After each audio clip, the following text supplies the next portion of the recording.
Quando há um desencarne de um artista, como músico, por exemplo, e no momento imediato após a morte, há várias homenagens e lembranças carinhosas por parte de seus fãs. Isso pode ajudar o espírito no plano espiritual, no momento de sua passagem e no despertar espiritual? Caso sim, o espírito seria privilegiado por conta de sua fama na Terra?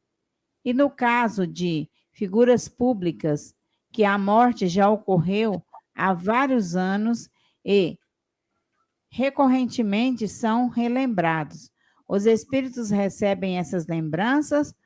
A espiritualidade limita esse tipo de recepção para não atrapalhar? Como isso funciona?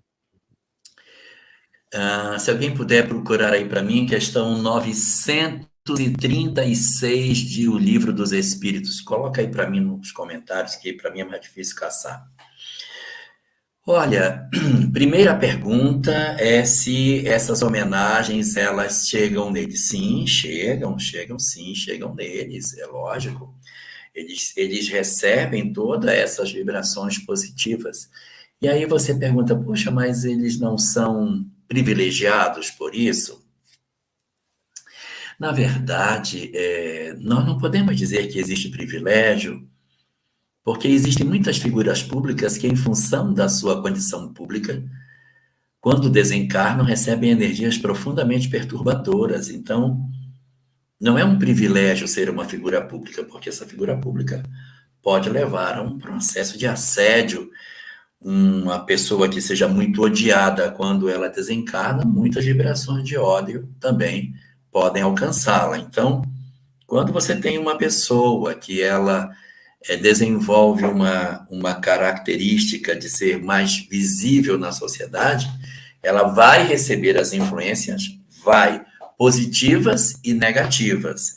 E quando você pergunta se depois de anos aquilo chega, tanto positivas como negativas. Os espíritos, eles podem, de alguma maneira, se sentirem beneficiados com essas energias que eles fizeram por onde, ou poderia, de repente, trazer um problema, no sentido de que eles têm tantos inimigos que ocorre uma perturbação de muito longo curso. E o que os espíritos podem fazer para proteger aqueles que estão sendo profundamente perseguidos por entidades perturbadoras encarnadas que bombardeiam? Eles reencarnam essa pessoa. Aí a reencarnação bloqueia e eles ficam assim retidos no mundo corporal e abafadas as suas percepções espirituais. Com relação à pergunta 936, eu não achei a pergunta, só consegui achar aqui a resposta, mas a pergunta eu acho que eu sei. A pergunta é: como se comportam os espíritos diante das dores inconsoláveis que eles deixam nas pessoas? Como é que eles se comportam diante das dores que eles produzem nas pessoas? E aí, os espíritos respondem que eles se agradam dessa lembrança. Diz assim: o espírito é sensível à lembrança e às saudades do que lhes foram caros na terra, mas uma dor incessante e desarrazoada o toca penosamente. Então, ele mostra que os espíritos sentem as energias positivas. Agora, se você se desespera pela partida dele, ele se angustia. Por quê?